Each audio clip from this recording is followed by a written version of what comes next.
Herzlich willkommen zu einer neuen Folge vom Podcast Software Testing. Heute live vom German Testing Day 2023 aus Frankfurt.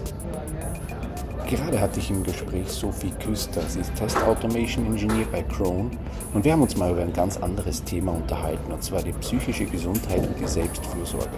Stress und Probleme sind etwas, was in unserem Job natürlich auch ganz viel gibt und jeder trägt so sein Päckchen, aber kaum einer spricht darüber. Sie aber schon. Sie spricht darüber auf Konferenzen, in ihrem Job mit ihren Kollegen und motiviert andere und inspiriert andere auch mal Klartext zu reden. Wie geht's mir? Was brauche ich? Was sind meine Bedürfnisse?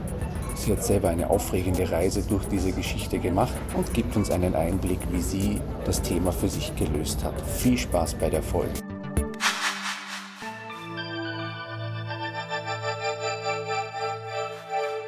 Hallo Sophie, schön, dass du da bist. Schön, dass ich da sein darf. Danke für die Einladung. Gerne. Sagt man Sophie oder Sophie. Sophie? Mhm. Gut, sehr schön. Ja, wir sind ja hier am German Testing Day und du hast ja morgen hier auch einen Vortrag und mich hat das in der Speakerliste schon fasziniert, das Thema, weil das ist ja so gar nicht so ein richtiges Tester-Methoden-Thema, sondern du sprichst über ein Thema, über das man eigentlich nicht spricht. Ja, genau. Um genau zu sein, ist das überhaupt kein Tester-Methoden-Thema. Ich werde darüber sprechen, was ich daraus gelernt habe, dass ich selbst bei der Arbeit als Testerin, da haben wir die Verbindung, über psychische Krankheit spreche. Ja, da musst du uns jetzt natürlich ein bisschen reinholen in diese Geschichte. Also du bist Testerin oder warst Ich bin Testerin. Ich bin immer noch Testerin bei Krone in Bonn. Muss man ja auch mal schnell sagen. Genau. Und ich habe da einen Quereinstieg gemacht nach einem relativ vermurksten Mathestudium. Also ich habe das Diplom am Ende geschafft, aber es hat eine Weile gedauert, eben weil ich im Studium krank geworden bin. Das war, ich kann gar nicht genau sagen, wann das angefangen hat, aber das ist ja immer so ein fließender Übergang zwischen, eigentlich ist es alles normal und dann irgendwann ist es plötzlich alles gar nicht mehr normal. Ne? Jedenfalls diagnostiziert wurde es dann, als ich 22 war. Zu dem Zeitpunkt mir ging es überhaupt nicht gut. Ich war ständig traurig oder hatte Angst und wusste nicht wovor. Alles hat mich irgendwie überfordert und manchmal habe ich auch einfach ewig lange so gar nichts gefühlt. Und das ist natürlich noch viel gruseliger, als sich die ganze Zeit einfach traurig zu fühlen, weil man so gar nichts fühlen eigentlich gar nicht kennt. Weil mir das alles so furchtbar Angst gemacht hat, habe ich mich eben an eine Sache geklammert, die ich irgendwie unter Kontrolle hatte, und das war eben mein Gewicht. Und mit der Zeit wurde ich dann natürlich immer dünner, bis es irgendwann wirklich auffällig war, dass das nicht mehr so normal war. Und das war dann der Punkt, wo mich Leute aktiv zum Arzt geschickt haben und gesagt haben, Sophie, so geht's nicht weiter, sprich bitte mit jemandem. Und dann dann bekam ich eine Diagnose von Depressionen, Angststörungen und Essstörungen. Und bis das dann erstmal wieder in geregelten Bahnen war, dauerte das so seine Zeit. Und parallel zu sowas auch noch ein Studium fertig kriegen, ist schwierig. Und deswegen hat es eine Weile gedauert. Und sowas sieht man dann natürlich auch im Lebenslauf. Also als ich dann fertig war mit diesem Studium, dachte ich natürlich, wie erkläre ich das denn bitte in einem Bewerbungsgespräch oder noch viel früher? Was schreibe ich denn in ein Anschreiben? Weil der Lebenslauf sieht doof aus, aber man kann es nicht erklären, weil man eben über sowas einfach nicht spricht. Bis es dann halt irgendwann doch geklappt hat und ich die Stelle bei Krone bekommen habe. Im Bewerbungsgespräch habe ich noch so ein bisschen drumherum gedruckst und nicht die ganze Wahrheit gesagt. Sondern halt erzählt, wie organisatorisch das alles schwierig war und so weiter und so fort. Und am nächsten Tag hat mein Jetzt-Chef, hallo Jobst, mich dann noch zurückgerufen und nochmal nachgefragt, was ist denn eigentlich schiefgelaufen? Warum? Ja. Du bist doch offensichtlich ein schlaues Mädchen. Warum hat dein Studium so ewig gedauert? Und dann habe ich ihm so als Glücksspiel von der Essstörung erzählt, aber den ganzen Rest erstmal nicht. Weil ich gehofft habe, so eine Essstörung klingt vielleicht für jemanden, der das Thema nicht kennt, eher so wie so eine kleine Mädchenkrankheit, wo man nicht unbedingt als erwachsener Mensch wieder einen Rückfall kriegt, sobald es ein bisschen stressig wird. Und dann wurde ich tatsächlich eingestellt und ich arbeite immer noch da. Ich bin immer noch sehr, sehr glücklich da. Naja, aber ganz am Anfang wusste ich nicht so recht, was ich machen soll, weil ich normalerweise ziemlich offen über diese Themen rede Ja. mit meinen Freunden und mit meiner Familie und so, weil ich habe die Schnauze voll davon, mich dafür zu schämen, weil es ist einfach etwas, wo ich nichts für kann, was einfach mir passiert ist und was eigentlich auch nicht geheim sein sollte. Aber bei der Arbeit spricht man halt einfach nicht darüber. Bis ich dann eines Tages das erste Mal auf einer Konferenz war, wo es dann plötzlich ganz anders war. Das war damals die Agile Testing Days. Da habe ich einen Vortrag über einen Burnout gehört. Und der hat mich wahnsinnig berührt. Und dann habe ich hinterher den Sprecher gefragt, was er denn gemacht hat, wie er denn seinem Chef erklärt hat, warum er nicht bei der Arbeit war. Und der hat gesagt, naja, ich habe die Wahrheit gesagt. Naja, und durch einen wilden Zufall hatte ich direkt am ersten Tag zurück im Büro nach der Konferenz eine Performance Review. Und naja, ich war ein bisschen übermütig mit dem ganzen Schlafentzug und wie das so ist auf Konferenzen und habe beschlossen, ich mache jetzt reinen Tisch und erzähle jetzt meinem Chef alles. Und das habe ich dann getan. Und seitdem rede ich darüber. Und nach diesem Vortrag damals über den Burnout habe ich gesagt, und wo ich schon mal dabei bin, plötzlich reinen Tisch zu machen, werde ich auch nächstes Jahr deinen Spot stehlen und selber meine Geschichte erzählen. Und naja, im nächsten Jahr habe ich mich nicht getraut, aber im Jahr darauf dann doch. Und seitdem spreche ich eben auf Konferenzen über dieses Thema. Und worauf legst du da den Fokus? Ne? Also wenn du über das Thema sprichst, das ist ja für dich auch sehr persönlich, das Ganze. Ne? Was versuchst du da mitzugeben? Die Message, die mir am meisten am Herzen liegt, ist für Leute, die es selber betrifft, dass sie nicht allein damit sind, dass es unheimlich vielen Leuten so gibt und alle heimlich im Stillen und im Geheimen leiden und dass das alles viel, viel besser werden kann, wenn man einfach darüber spricht. Ja, ich glaube schon, dass es einfach auch, also gerade in unserem Kontext, ne, jetzt auch Testing, Softwareentwicklung und sowas, ne, also ich kann mich jetzt an wenig Küchengespräche erinnern, wo es um solche Themen geht, dass man überlastet ist, dass man gestresst ist, dass einem nicht gut geht, ne? dass man vielleicht melancholisch oder depressiv ist oder sowas. Ne? Das findet nur sehr selten statt. Ne? Ja. Und das, obwohl wir in so einem stressigen Beruf arbeiten. Ne? Man ist eigentlich oft sehr, sehr belastet und arbeitet viel. Und noch dazu kommt ja, dass viele Leute auch noch familiäre Verpflichtungen haben und viele Hobbys, wo sie viel Energie reinstecken. Und ich glaube, eine Berufskrankheit von uns ist ja auch ein gewisser Perfektionismus in allen Themen. Und das nagt natürlich an einem, aber man spricht halt nicht drüber. Und wie kann man jetzt denn drüber sprechen? Was würdest du denn sagen, wenn sich jetzt jemand angesprochen fühlt und das resoniert jetzt? Wie geht man es an? Weil es ist ja trotzdem so eine Scham da oder eine Scheu. Schwer zu sagen. Für mich war das natürlich so ein Kopf durch die Wand Moment. Ich habe irgendwann beschlossen, ich mache jetzt komplett reinen Tisch überall und will überhaupt keine Grenzen da mehr haben. Das ist wahrscheinlich nicht für alle so. Ich glaube, die meisten Leute wollen sich vielleicht vorsichtiger rantasten. Aber zum Glück gibt es ja immer mehr Leute, die das eben ein bisschen anders handhaben und ein bisschen offener darüber reden. Über alle möglichen Tabuthemen. Es muss ja nicht unbedingt eine Depression sein, sondern es gibt so viele Themen, über die wir nicht oft genug sprechen. Aber wenn man anfangen möchte, sein Herz und seine Seele ein bisschen mehr zu öffnen, dann kann man vielleicht eine Person ansprechen, von der man weiß, dass sie selber irgend so ein Tabuthema offen anspricht, weil diese Leute meiner Erfahrung nach auch immer ein offenes Ohr für andere Leute haben, denen irgendwas auf der Seele lastet. Ja, weil die da selber damit auch schon offener umgehen. Ne? Wie waren denn die Reaktionen deiner Kollegen, also dein Chef und dein Umfeld, wenn du darüber sprichst? Was kriegst du denn da für Feedback? Fast durchgängig positives Feedback. Ich habe natürlich sehr, sehr schnell gemerkt, dass ich natürlich auch im Büro gar nicht die Einzige war, dass es natürlich da auch andere Leute gibt. Ich weiß gar nicht, wie ich mir das jemals anders hätte vorstellen können, wenn man so Zahlen liest. Eine Statistik, die ich in dem Vortrag auch erwähne, kommt aus dem Jahr 2018. In dem Jahr hatten laut dem State of Health in the EU Report 17% der Bevölkerung der EU ein Problem mit ihrer psychischen Gesundheit. Und natürlich waren davon auch Leute, meine Kollegen und Kolleginnen.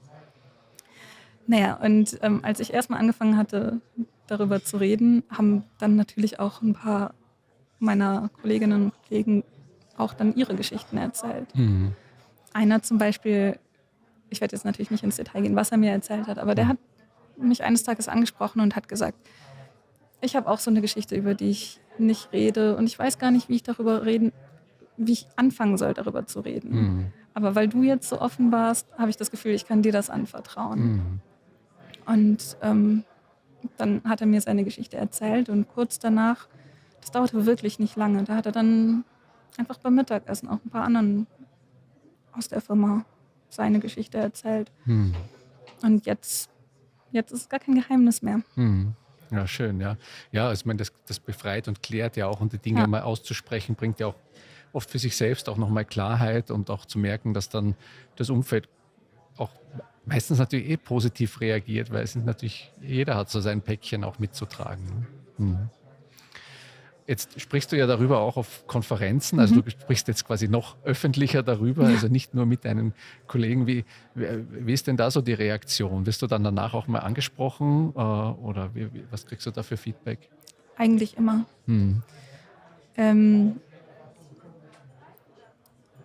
Die überwältigendste Reaktion war, als ich in Kopenhagen bei Eurostar darüber geredet habe. Die haben ein Konzept, dass die BesucherInnen der Konferenz abstimmen können, welcher Talk am Ende nochmal vorgetragen werden soll. Und diese Abstimmung hat mein Talk dann gewonnen. Und deswegen durfte ich am letzten Tag dann nochmal diese Redo-Session halten und da hatte ich ein volles Haus. Also habe ich die Geschichte vor 300 Leuten ungefähr erzählt, was natürlich, meine Nerven haben geflattert, ganz doll. Und irgendwann im Talk merkte ich, dass ich nirgendwo hin mehr gucken kann, ohne jemanden im Blickfeld zu haben, der Tränen in den Augen hat. Was schwierig ist, weil ich kann cool bleiben, wenn ich diese Geschichte erzähle, aber wenn ich merke, dass das jemand anderen berührt, dann fangen meine Augen auch direkt ein bisschen an zu schwitzen, weil ich natürlich auch sehe, dass da immer eine Geschichte dahinter steht, dass es anderen Leuten ganz genauso geht, dass es sie gerade so berührt, weil sie selber sich an sich erinnert fühlen. Und ich habe den ganzen Nachmittag eigentlich damit verbracht, mit Leuten über ihre Geschichten zu reden und ich habe viele Umarmungen bekommen und verteilt und es war einfach ein wunderschönes Erlebnis mit wahnsinnig vielen positiven Verbindungen zu Menschen. Ja, es schafft natürlich auch eine Nähe, ne? Sich zu öffnen und die eigene Geschichte zu bringen. Ne? Und ich glaube, das ist auch also mal die große Message, die du einfach auch mit auf die Bühne bringst, ne? Indem du dich öffnest. Da docken viele an mit ihrem eigenen Thema und kommen natürlich dann auch, denke ich, gerne zu dir und sagen, du, mir geht's da ähnlich oder ich habe das Ding. Und da entsteht ja fast so ein Loop auch daraus, ne? Weil du dich dann auch wieder bestärkter fühlst darin, die Dinge auch weiterhin offen auszusprechen. Ja. Sehr schön. Wenn du jetzt so in dein Unternehmen schaust, wo du das jetzt, wie lange sprichst du da jetzt schon drüber in der Firma und mit Kollegen? Also den Talk habe ich das erste Mal 2020 gehalten. Und seitdem ist es halt ganz öffentlich. Und merkst du, dass sich da auch in der Kultur des Unternehmens was gewandelt hat? Also so in deinem Umfeld, in deinem Team? Ich bilde mir ein, ja. Wenn ich das so sagen darf, ja. Natürlich, meine LieblingskollegInnen, bei denen merke ich es natürlich am deutlichsten, dass wir jetzt so viel tiefere Gespräche auch einfach führen. Und auch manche Sachen sind bei uns auch schon so ein Running Gag geworden. Zum Beispiel, ich erwähne in dem Talk natürlich auch, wie befreiend das ist, im Büroalltag einfach sagen zu können, ich bin mal ein Stündchen weg, ich gehe mal eben zur Therapie und lass mir den Kopf richtig rum aufsetzen. anstatt jedes Mal sich eine Ausrede ausdenken zu lassen, wenn man es eben geheim halten möchte. Und ein Kollege sagt jetzt jedes Mal, wenn er selber zu seiner Therapie geht, sagt er jedes Mal, ich lass mir mal eben den Kopf richtig rum aufsetzen.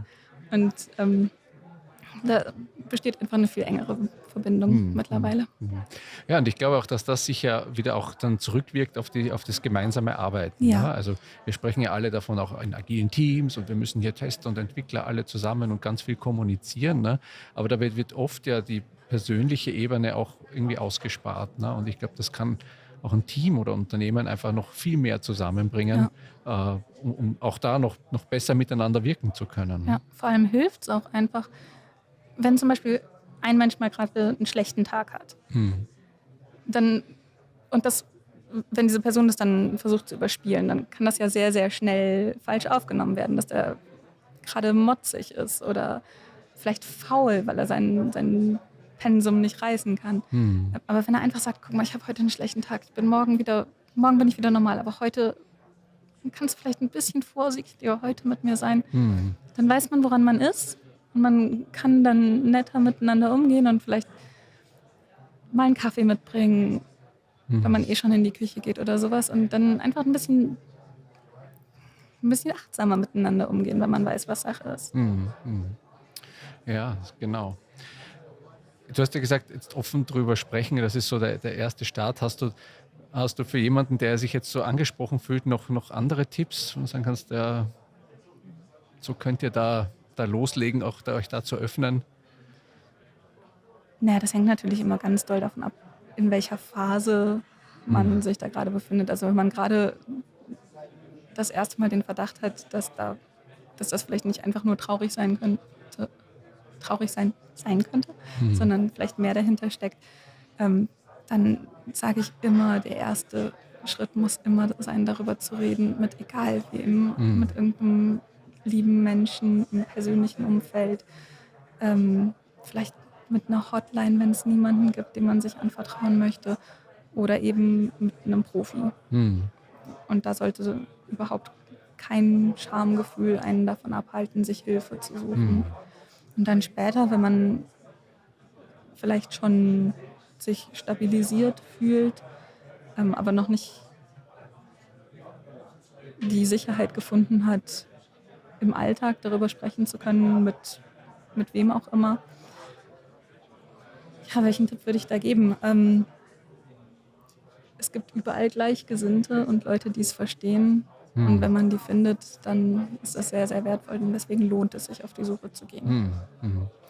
Ja, also das kann ich total gut nachvollziehen, weil ich glaube, dass diese seelische Gesundheit, das ist das, was uns ja jetzt immer mehr auch beschäftigt durch diesen ganzen Dauerstress, den wir von allen Seiten, nicht nur im Job, ne? Also gerade die letzten Jahre, ne? Die waren haben uns natürlich sehr beschäftigt, ne? Also da auch wieder ins Reine zu kommen, sich mal das klar zu machen, da ist vielleicht ein Thema, vielleicht professionelle Hilfe auch zu suchen, ne? Und dann auch, wenn man sich dessen auch für sich selbst bewusst ist, dann einfach damit auch ins Gespräch gehen. Ne?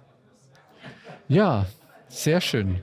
Das ist ein ganz anderes Thema hier in dem Podcast, aber ich glaube, das muss auch den Raum da finden, weil das einfach ein so wichtiges Thema ist. Ne? Also wir sagen so viel, ja, wir müssen hier ein bisschen mehr Teamzusammenhalt und besser kommunizieren und ein Bier am Abend dann noch gemeinsam trinken oder so, aber solche Sachen kommen, finde ich, viel zu kurz und die haben so einen wesentlichen Einfluss und ich finde das ganz toll, dass du damit auch öffentlich auf die Bühne gehst, dass du darüber so offen sprichst und ich bin schon sehr gespannt auf deinen Talk morgen hier und freue mich, dich auf weiteren Bühnen zu sehen und vielleicht auch wieder mal hier in dem Podcast zu hören. Gerne. Ja. Ich bin auch wahnsinnig dankbar, dass ich auf so vielen Bühnen darüber sprechen darf und meine Geschichte teilen darf.